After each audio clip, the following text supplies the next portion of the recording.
पुणे जिल्हा परिषदेची सर्वसाधारण सभा सुरू होती. अचानक प्रशासकीय वर्तुळात एकच आक्रोश पसरतो. एक महिला अंगावर पेट्रोल ओतून स्वतःला पेटवून घेण्याचा प्रयत्न करते. उपस्थितांची भंभेरी उडते. पोलीस धावून येतात आणि सुदैवानं एक मोठा अनर्थ टळतो. पण या आत्मदहनाच्या प्रयत्नामागचं सत्य जेव्हा समोर आलं तेव्हा संपूर्ण बारामती आणि पुण्याचं राजकारण हादरून गेलंय. आत्मदहनाचा प्रयत्न करणाऱ्या महिला दुसरं तिसरं कोणी नसून राष्ट्रवादी काँग्रेसच्या युवती आघाडीच्या बारामती अध्यक्षा भाग्यश्री धायगुडे होत्या आणि त्यांनी आरोप केलाय की थेट राष्ट्रवादी काँग्रेसच्या बारामतीमधील जिल्हा परिषद सदस्य मंगेश जगताप यांच्यावर. आरोप काय तर तब्बल 14 ते 20 वर्ष लग्नाचं खोटं आमिष दाखवून झालेली फसवणूक, वारंवार झालेला शारीरिक अत्याचार आणि लाखो रुपयांची आर्थिक लुबाडणूक.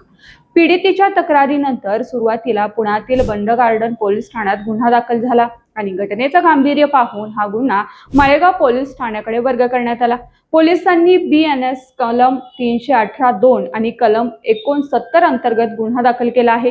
पीडितेच्या सांगण्यानुसार मंगेश जगताप आणि त्यांचे संबंध कॉलेजच्या दिवसांपासून म्हणजे तब्बल 14 ते 21 वर्षांपासूनचे होते.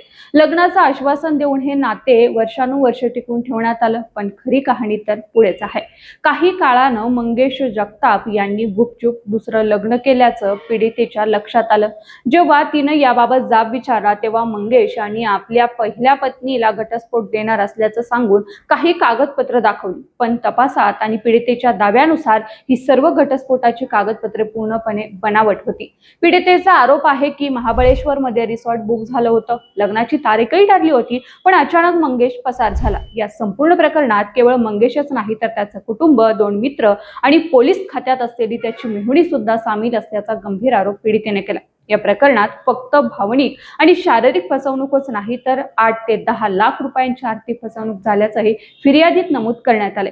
या संपूर्ण प्रकरणावर बारामतीचे उपविभागीय पोलीस अधिकारी चैतन्य कदम यांनी माहिती दिली आहे की गुन्हा दाखल झाला असून माळेगाव पोलीस स्टेशनचे सहाय्यक निरीक्षक कुलदीप सपकाळ या प्रकरणाचा सखोल तपास करत आहेत.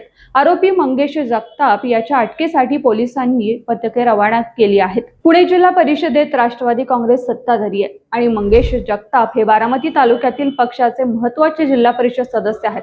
त्यामुळे या प्रकरणामुळे केवळ गुन्हेगारी वर्तुळातच नाही तर संपूर्ण राजकीय वर्तुळात प्रचंड खळबळ उडाली. सत्तेच्या आणि पदाच्या सावलीत हा खेळ किती वर्षांपासून सुरू होता.